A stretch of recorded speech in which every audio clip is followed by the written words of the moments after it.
Коми инфляция в прошлом году составила 6,6%. Такие данные приводит Комистат.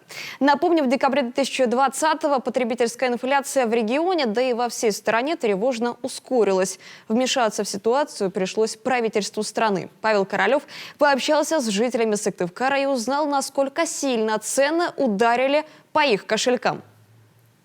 Неприятным сюрпризом прошлого крысиного года для всей страны стало декабрьское повышение цен на продукты. 8 месяцев коронавирусного кризиса ускорили продовольственную инфляцию. По расчетам Комистата, в прошлом году в регионе больше всех подскочили цены на сахар – 55%, на 16% яйца и макароны, а всеми любимая гречка, которую в начале пандемии сметали с прилавков, взлетела и вовсе на 41%. Сахар, крупа, масло растительное особенно. Все понемножку подорожало. Вот скажем, хлеб на 5%, рыба, скажем, на 5%, что еще? Остальное. Если говорить про молоко, я наблюдаю, что оно имеет тенденцию к росту, при этом стабильно растет. Хлеб, я думаю, также. В принципе, яйца.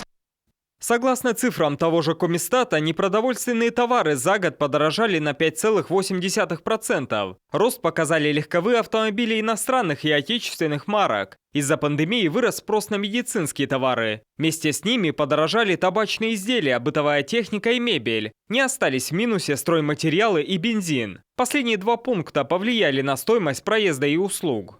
Цены растут, это всем известно. Даже проездной.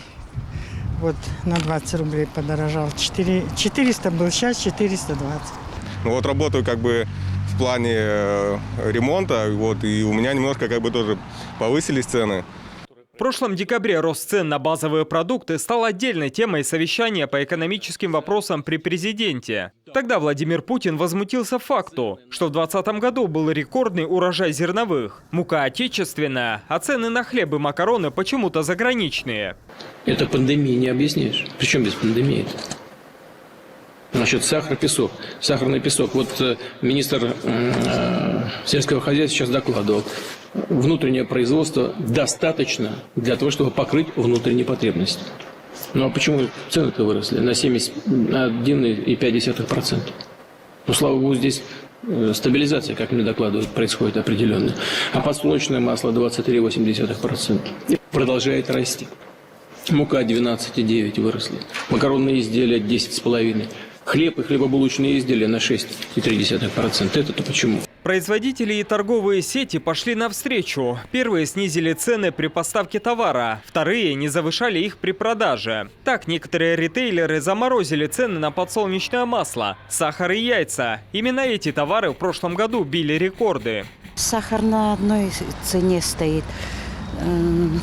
По-моему, молочка, может даже, масло сливочное, яйца. Какое-то снижение цен идет. Да? Действительно, и все-таки заметили по сравнению с Новым годом и так далее? Да. Немножко есть, но не на все продукты смотрю. Сказали, что будет и сахар дешевле, все, и масло растительное. Вместе с тем, в Коми за прошлый год подешевела свежая капуста, виноград и пшено. А еще в декабре сахар и масло просели по 6 и 5% соответственно. Что же касается заморозки цен, то правительство страны не намерено этим увлекаться. Как отмечал еще в декабре премьер-министр Михаил Мишустин, нужно пользоваться этим инструментом своевременно, ведь законы рынка никто не отменял. Павел Королев, Дмитрий Булаев, телеканал Юрган, Сыктывкар.